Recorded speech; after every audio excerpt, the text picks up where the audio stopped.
Under a bright mid-morning sun, passengers aboard the Pride of Bilbao are in holiday mood. They'll spend their 36-hour voyage to Spain relaxing, making the most of their time on board P&O's most luxurious cruise ferry.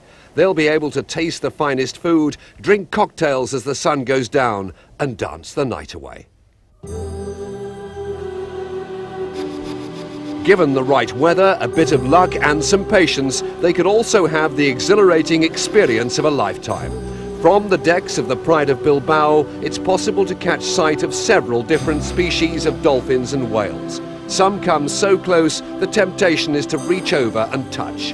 The thrill has led to some describing the Bay of Biscay as one of the most exciting sea life habitats anywhere on Earth.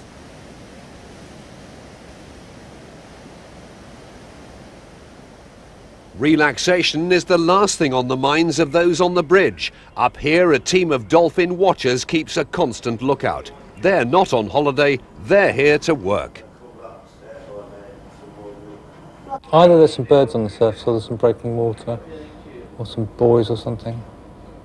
They've been here since the dawn broke and will be scanning the sea until the sun goes down. It's their job to monitor the numbers and types of dolphins and whales in the English Channel and the Bay of Biscay. I think, yeah, there's something out there, 2 points to starboard, 450, 500 metres.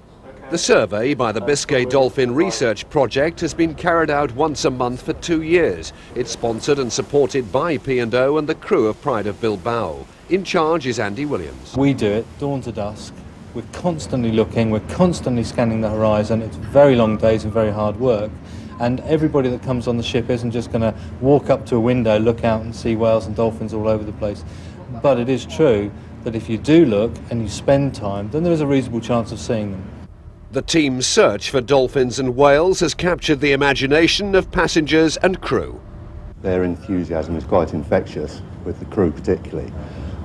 Whilst we're very experienced at keeping a lookout for ships, and we'll probably pick up ships many, many miles before Andy and his team do. They've got the knack of picking up all the wildlife, and to be honest, even though we've traded this route for the last 5 years, we hadn't realised quite how much there was out there until Andy and his team joined us. Without P&O, we wouldn't have been able to do it. The crew on board the ship have been more than fantastic. Without their help, without their encouragement, without their support and their kindness, I think we'd have found it a very long and very arduous 3 years. But in fact, it's been an absolute pleasure from the first day we stepped on the ship until now. There are regular bridge visits for enthusiasts, people who would otherwise have to spend a fortune and travel thousands of miles to see dolphins in the wild. 2 trips ago, we had 1,500 in one group came to the ship, and I mean, that's quite a staggering sight, it really is. But just to see 2 or 3 coming from maybe half a mile or a mile away, coming towards the ship, and the thing is, you're in their environment. They have absolute control, and you're going to be, if you're lucky, you'll see things that that perhaps you wouldn't dream of seeing elsewhere. And I think it's probably one of the most exciting places on Earth. When we're here, we see dolphins with young, whales with young. One trip, the very last trip I was on, we saw the largest creature on Earth living, a blue whale, and we saw the smallest of all the dolphins in the Northern Hemisphere, a harbour porpoise. And in 2 days, we saw 10 different species of whale and dolphin. Really? Now, if you pay £2,000 and go to Baja, California on one of these very expensive whale watching trips, you aren't going to see 10 species. You might see 3 or 4 if you're lucky. Back at home, Andy's a policeman with Hampshire Constabulary's Marine Unit. He and his colleagues patrol the rivers, harbours and coastline of the Solent. In 1993, he set up Southern Marine Life Rescue. Over the last 4 years, the group has gone to the aid of dolphins and seals, which have got into trouble along the south coast. Back on board the Pride of Bilbao, there's another keen sea watcher. 10-year-old George Swan from Brighton will be spending many hours on deck. Beside him, there's a new display produced by Andy Williams, telling him what to look out for. My mum said, why don't you go up onto the top deck, because there's a board about dolphins and whales, and I thought, cool, I wonder if they've seen any. They haven't, not yet, but the sea is calm and the conditions are ideal. Less than 200 metres, 150 metres. Moving to the right, strung out, loosely, only loosely grouped. The first few sightings are in the distance, unclear to those without binoculars or a trained eye. Good afternoon, ladies and gentlemen. This is the captain. The time is now 12 o'clock noon. As I told you yesterday, we've got Sea-Watch Foundation on board, and they've been on the bridge now from the very first moment the sun rose above the horizon, and already this morning we've had some sightings. We do have Rolf on the forecastle at the moment, and he is there leaning over to try and catch photographs of any dolphins, whales that come very close to the ship. I never actually realised so much activity was in the bay, and I think it's only through having Sea-Watch that we've got a great keenness amongst the crew, and a lot of them come up here now for the sightings, and it's always very exciting when we do see something. Down below, Rolf Williams remains in his position on the ferry's bow. Rolf works for the National Aquarium at Plymouth. The beauty of this ship as a vessel for watching for whales and dolphins is that 30 metres above water on the bridge is almost ideal for most of the species we're looking for. You see them a long way off. Down here close to the water you have much less time, so suddenly you're upon the animals. However, you don't have a sheet of glass between you and the whales and dolphins, so being able to lean over the bow, look them in the eye is a really fantastic sensation. Andy to roll. Yeah, go ahead, over. Yeah, I think we've got something 2 points to port and about 500 yards out. Roger, stand by. Yeah, we've definitely got something. Bottlenose dolphins, probably 5 or 6. Roger, I'll try and get some pictures. In fact, Rolf's got down to the bow just in time. Yes! Yeah, I saw it there. What we're seeing is large dolphins moving quickly through water, which is going the opposite way. More coming in. There's more coming in here now. See that one there? Yep. 2. That's a, oh, look at that. And now the sun's on them. You can see that yellow colour, can't you? Isn't that wonderful? You see them there? Yeah. See them?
Those on deck, lucky enough to have seen the dolphins, are captivated. Among them is George Swan. They're really graceful, and like when they come in and out of the water, you always think that there are more. But then when you count them, yeah, they're only like half the amount that you thought that there'd be. Others were also up here in time to share his excitement. They were coming across the water towards us, and they were going out of the sea in unison, 2 or 3 of them all coming up together, and it was a lovely sight. We saw them coming up, and then there were about 5 or 6 altogether leaping out of the water. A school of what we thought were striped dolphins coming in from the other side of the ship. But what we did see later on was that they all seemed to congregate along one side. I think they were feeding. It looked as though they'd actually got a shoal of fish trapped on the surface, which they, is part of their feeding habit. But it was incredible, never having seen them in the wild before. It was a great experience, absolutely superb. We saw 2 small ones leaping out of the water over the waves, and then we saw a shoal of them, and they seemed to come very, very close to the ship. The excitement over for the moment, the ship gets back into its cruising routine.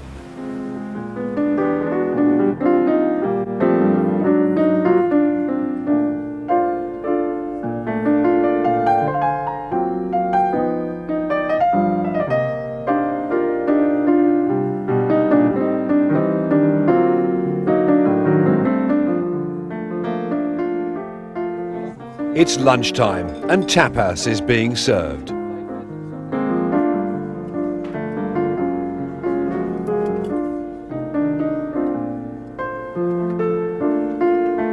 As the afternoon goes on, passengers make the most of their chance to relax in the jacuzzi or have a swim.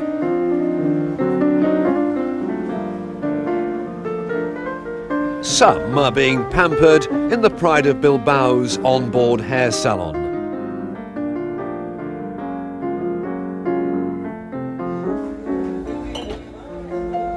Others are busy shopping for duty-free bargains they wouldn't find at home.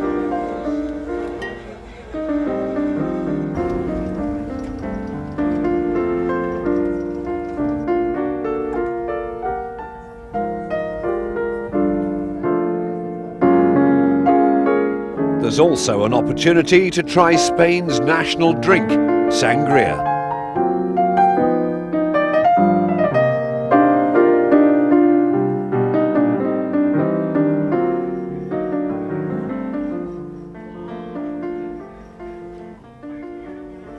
The Pride of Bilbao's younger passengers are automatically members of the Dolphin Club. They also get a chance to visit the bridge and ask Andy Williams some very searching questions. Why do the dolphins swim near the ship? That's a really interesting question. And some people think it's because they're saving energy. They think they get a ride on the bow. But I don't know. I think perhaps it's because they just enjoy doing it. Because they don't have to do very much. And we see them coming from a long way away. They come to the ship, they ride on the bow, and then they go off the way they were going. So I don't think they're actually hitching a ride. I think they just do it for fun. How deep do dolphins go?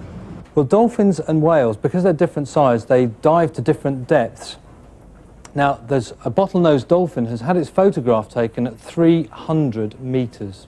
But the deepest whale, if a dolphin goes to 300 metres, what do you think a whale might go to? Anybody? 400. 400? 3,000 metres. The dolphin watching team and P&O provide passengers with details of what to look out for. In the Bay of Biscay you can see common dolphin, which are the most distinctive. They're about 7 foot long and are yellow, white and grey. The harbour porpoise, the smallest of all the dolphins. They're grey on top and white underneath. Striped dolphins leap out of the water in a very acrobatic way. They have a stripe from their head to their dorsal fin. Atlantic white-sided dolphins have a very thick tail and a white flash just behind and below the dorsal fin. Rousseau's dolphin are the easiest to spot. As they get old, they become white. They also have no beak and a high dorsal fin. White-beaked dolphins, as their name suggests, have distinctive white beaks. Bottlenose dolphin are the largest of all the dolphins in the Bay of Biscay. They're between 10 and 12 foot long. Andy Williams is also happy to offer advice on the best way to watch for dolphins and whales. The first thing you need to do when you're looking for whales and dolphins is to take into account the weather conditions, and then you're looking for something which is different. So for today, we'd be looking and seeing that it's absolutely flat calm and there's no disturbance in the water surface at all. The first, probably the most obvious thing, I suppose, is of course a whale or a dolphin leaps out of the water right in front of you, right in front of the ship, and that doesn't happen very often. So we're looking for indicators, what we call cues, and a good cue is something like a day like this. We'll see some white water, perhaps away in the distance. Once we've seen something, then we need to focus in on it. So in order to actually do that, what we start to do is, and anybody who's going to watch, they have to do it this way if they really want to stand the best chance, and that's to look from the foreground right out to the horizon and then go in segments right round the ship or as far as they can see, scanning from the ship to the horizon, looking for any of those disturbances. If they've got binoculars, and of course once you've done that, then lift the binoculars up, focus on where you saw the disturbance and keep looking at it.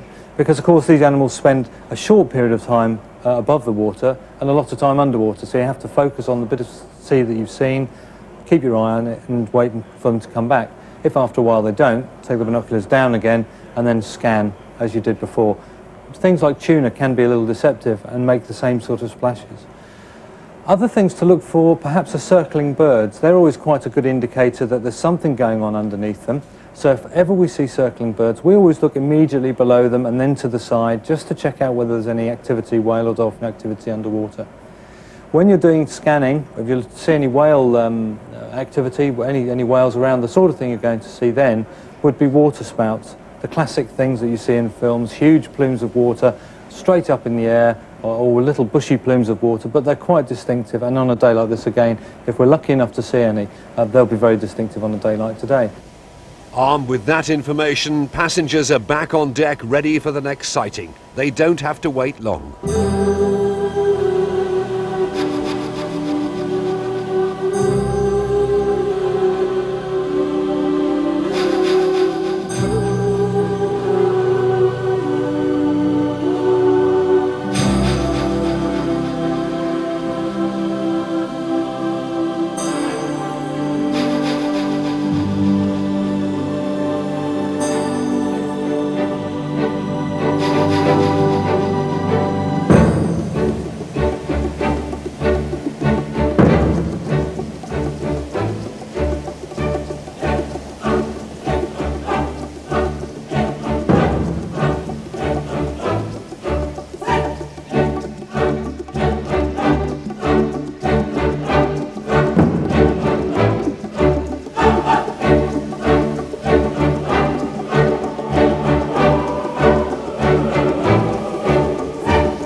When you're staring out to sea and you can't see land anywhere around you, and all of a sudden away in the distance there's a bit of splashing, and it gets bigger and bigger, and then you can see what's in the splashing, and it's a group of dolphins.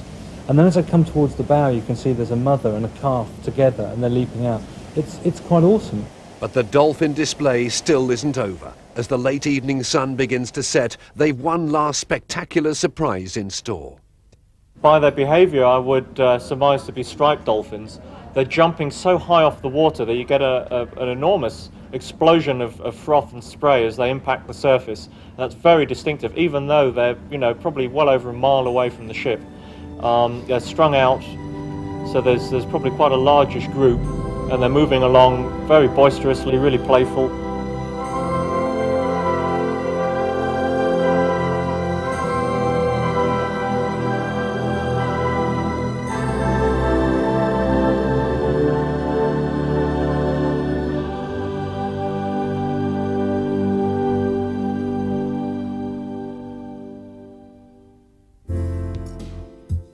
At the end of an exhilarating day, an evening of exciting entertainment gets underway.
Throughout the cruise, the ship's entertainment team raise money for Sea-Watch. The funds pay for new equipment used to record the sights and sounds of whales and dolphins.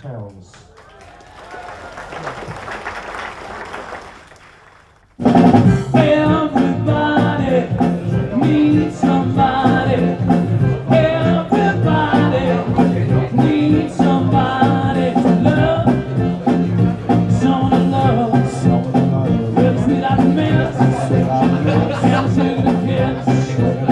Honey, I need you, you, you. I need you, you, you. I need you, you, you. I need you, you, you.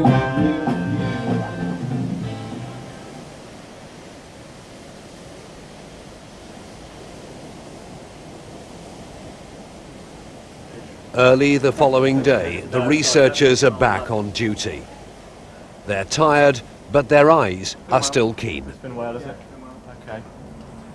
I'll try and get a... As you say, it's quite a small one, so it's probably a juvenile again. They're logging every single sighting they've had throughout the trip. But we're trying to find out what's here all year round, how that changes, what they use the Bay of Biscay for. Do they use it as a nursery area, as a feeding area? And so we have to do this all year round. When we've got all that information together, then we'll be able to be in a better position to decide how to conserve those animals, because this is such a rich area. They're also looking for whales. In the Bay of Biscay, it's possible to see pilot whales, which are completely black, have no beak and a blunt head.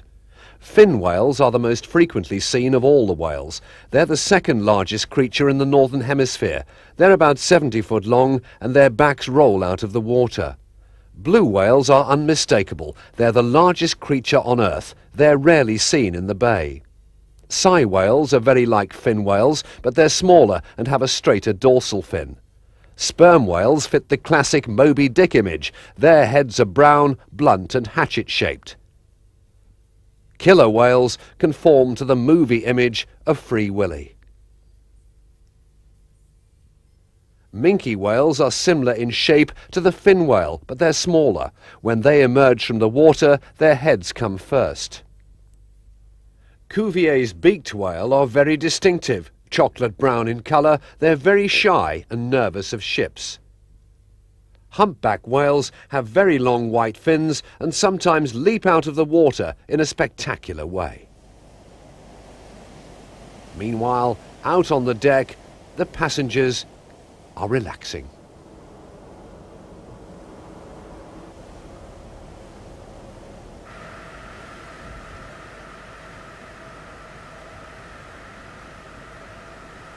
El programa de animación continúa durante todo el día y les deseamos que disfruten. Then the efforts of the researchers are rewarded. This time the sighting is bigger. I'd like to see it again. I haven't spotted it yet. It looked too big to me, it looked too long. I thought it was a billfish. No, it was... What we're looking at now are some whale blows. We've just had one individual pass quite close to the ship, and that was a fin whale. We could recognise that by the shape of the dorsal fin, the roll of the back. These are big animals, you know, you're looking at sort of 60 feet in length. And what we're seeing, and I'm now looking out towards the horizon as I look across a fairly calm sea, are these explosions of water, rather like a shell bursting on the sea surface as the animal exhales, takes in a breath. And these animals are so big that it takes a while, a few milliseconds, but relatively a while, before you see the roll of the back and then the dorsal fin appears. And in the fin whale, they then submerge and you don't see the tail flukes at all. If, for example, we were seeing blue whales, as we have in the past doing this research, the flukes often clear the water altogether.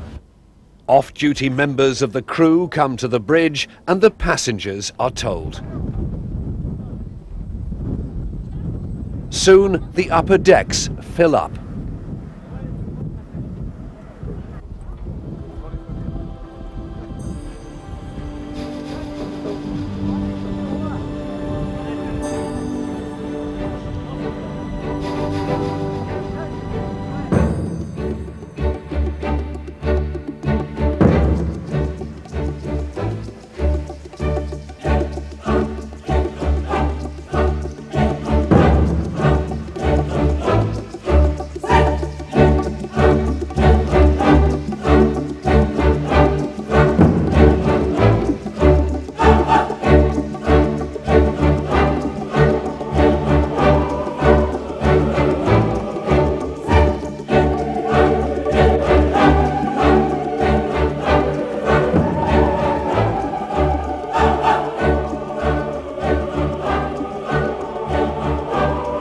It is exciting, yes. Yeah, it is. It's good to know that they're out there. Excited? Yeah, I've never seen a whale before, so yeah. We've seen a couple, so that they're obviously out there. There are lots of them, and it's good to know. Well, here in the Bay of Biscay, I mean, we've seen probably more whales and dolphins, species and individuals, than I thought we would ever be likely to see. It's certainly one of the richest environments that I've come across for whales and dolphins, and it's surprisingly so, I think, because we just, I think we all expect to see things in the tropics, and we don't. We just have to come out here and we see things from the largest creature on Earth, the blue whale, which we've now seen twice on these trips, to the harbour porpoises, which is the smallest of all the whale and dolphin family in the Northern Hemisphere. So everything's here. Even after 2 years spent watching dolphins and whales, the experts are still being taken by surprise. They still have the capacity to be amazed. And with each voyage, more and more people get the chance to share the same experiences. I think there's some people on board who will never ever forget, certainly today and yesterday and this trip, because they've seen things that no one else they're going to speak to will have seen, and no one else they're going to speak to is ever likely to see.